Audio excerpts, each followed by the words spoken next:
We must ask, why are these children first stunted, and where exactly are these children? The national figure is that Uganda consumes approximately 63 to 70 liters of milk per person per year. Although this does not cover the proper national average, I will name the top three. Of the national average of 63 to 70 liters per person per year, and milk being the main avenue for delivering protein for the very young. In Ankole, the average is between 160 to 170 liters per person per year. In Western Uganda, outside Ankole, it's between 130 to 140 liters per person per year. In Central Uganda, it is between 80 to 90 liters per year.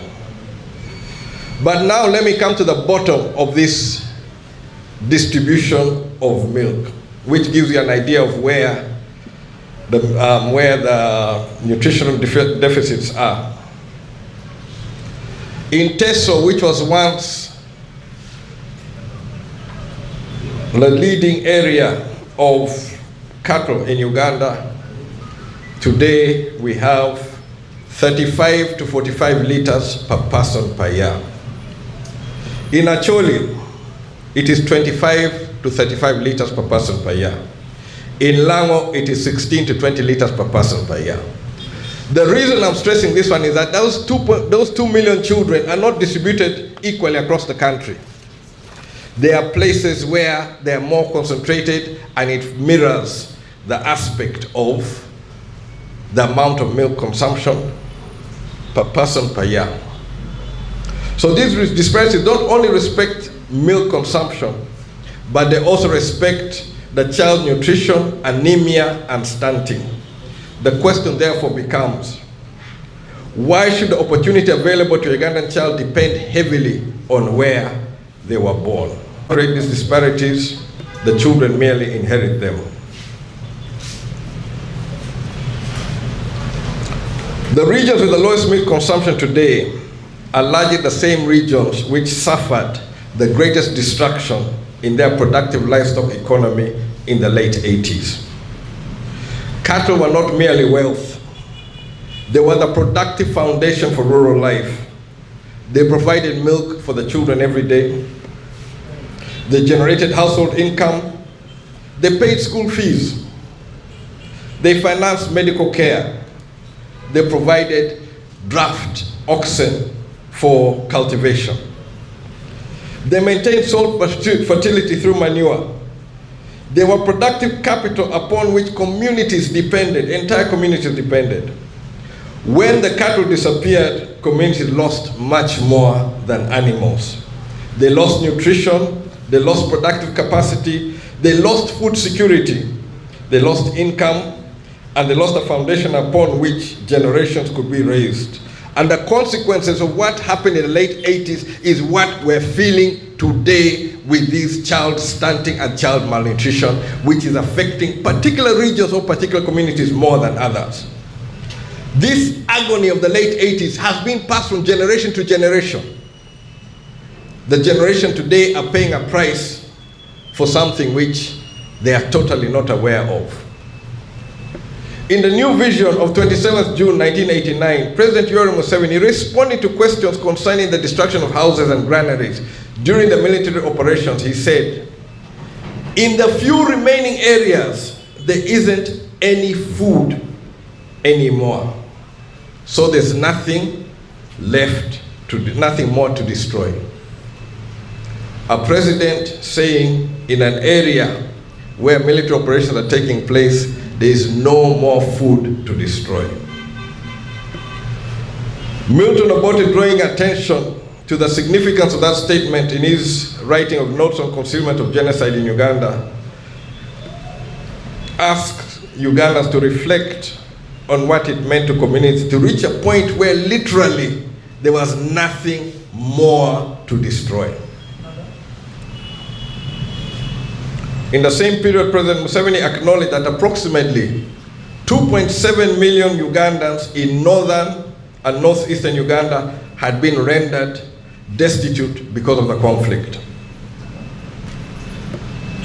This is the period where we had people in these internally displaced camps who had lost everything.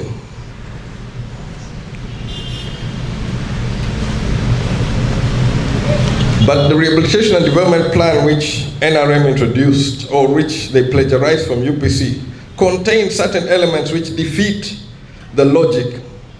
Because in that development plan, there was talk of restoring, let me quote it properly, economy, required veterinary services, controlling livestock diseases, and rehabilitating dip tanks. It recalls that materials for repairing 214 dip tanks had already arrived in the country, and district dip repair teams had been re-equipped and rehabilitation work had begun. So in the late 80s, following from the UPC program, there was work towards restoring this cattle economy, which completely disappeared.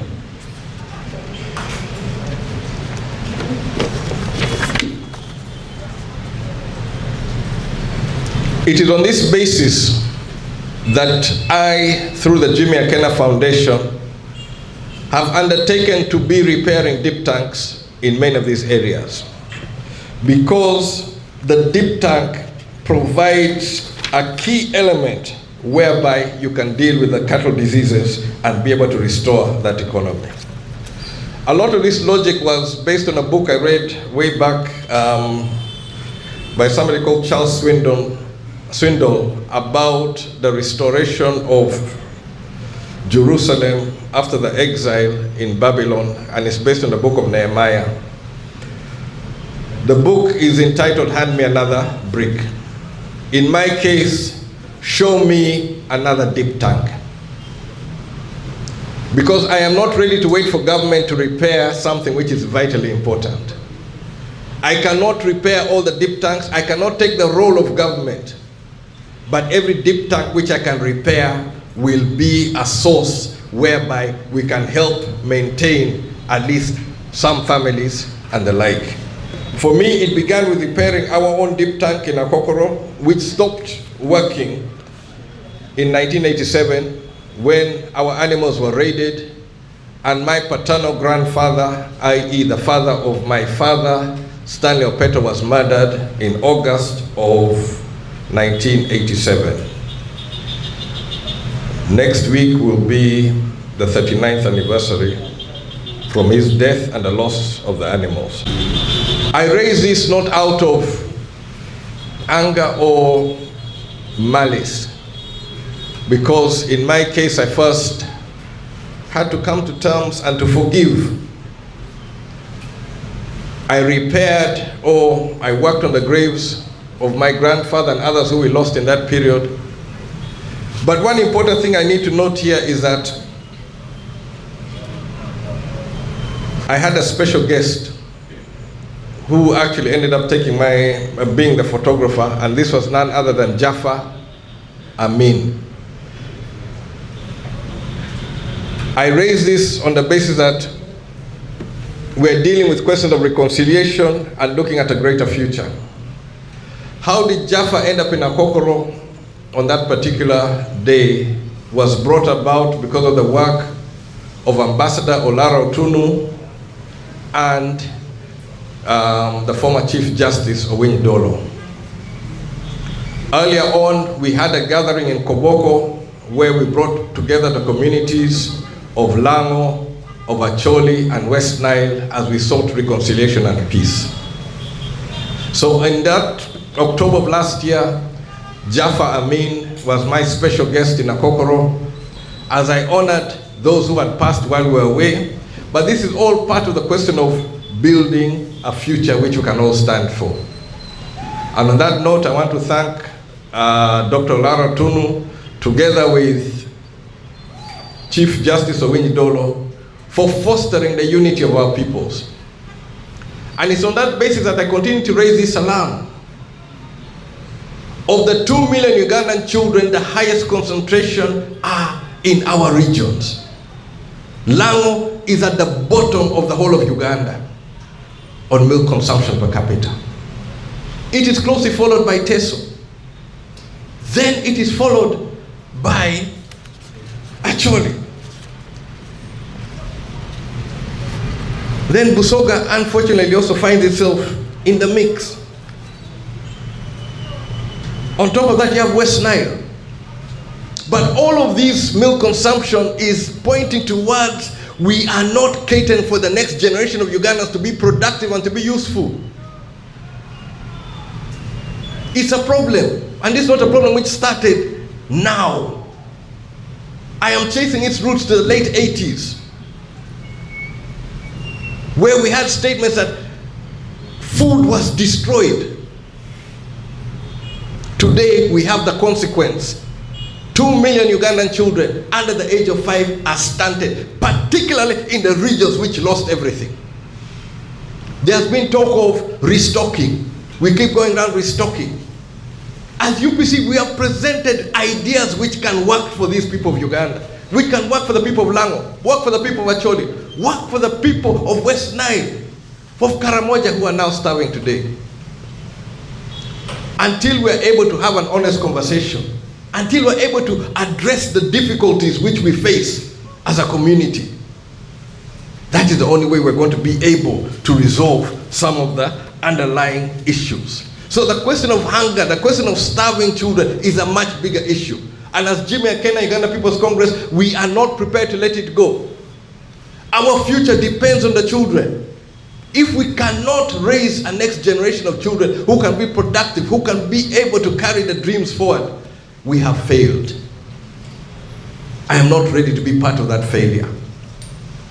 So even if it costs me everything I have worked for, I'm prepared to continue to speak. Because the question of hunger is not an agricultural issue, it's not just an agricultural issue. It's not a livestock issue. It's not a food issue, it's not an education issue. It's not an economic issue alone. It is a combination of all of these things together. And I cannot stand here and pretend that everything is well in Uganda, yet our future is being eroded when our children are dying. Our children are being denied an opportunity to be able to succeed. That's not a Uganda I live for. Milton Obote used to talk of UPC as an insurance. Look at it as an insurance company, that whatever has gone wrong in Uganda, UPC can come up with ideas on how we can repair, how we can make it right. But it falls upon us to make it right for the next generation. Government has admitted several times that yes, they need to restock. But what has happened? Year in, year out. The consequences today, we see normally when I raise this issue of the stunted children, people look at primary school. And yes, primary school, it is equally affected. But even before these children enter P1, before we hand them over to UNATU, they are already stunted. They're already on a back foot. They already are not going to have an opportunity compared to other kids around the world. And the strange thing about it, South Sudan, you know the average milk consumption in South Sudan? 239 liters, more than Uganda. Is that not embarrassing? It is terribly embarrassing. But we need to organize ourselves. South Sudan have extra milk, but they lack protein.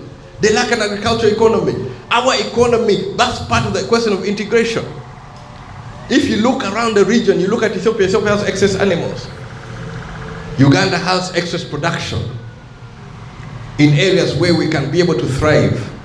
And that's the Uganda I want to build. So, as Jimmy Akena, as UPC, we're going to continue to challenge these questions. We're going to continue to fight for the future of Uganda. And most importantly, this future cannot be fought for if we do not fight for the children of Uganda. Speaking the truth on the problems which we face as a country. Some of these issues we're going to raise in the IPOD summit, because the honest truth, the elections which we had have been a shame. I congratulate the UPC members who participate in this election, the UPC members who are elected, but even the LC1 election, we could not do it honestly. The rigging. Why?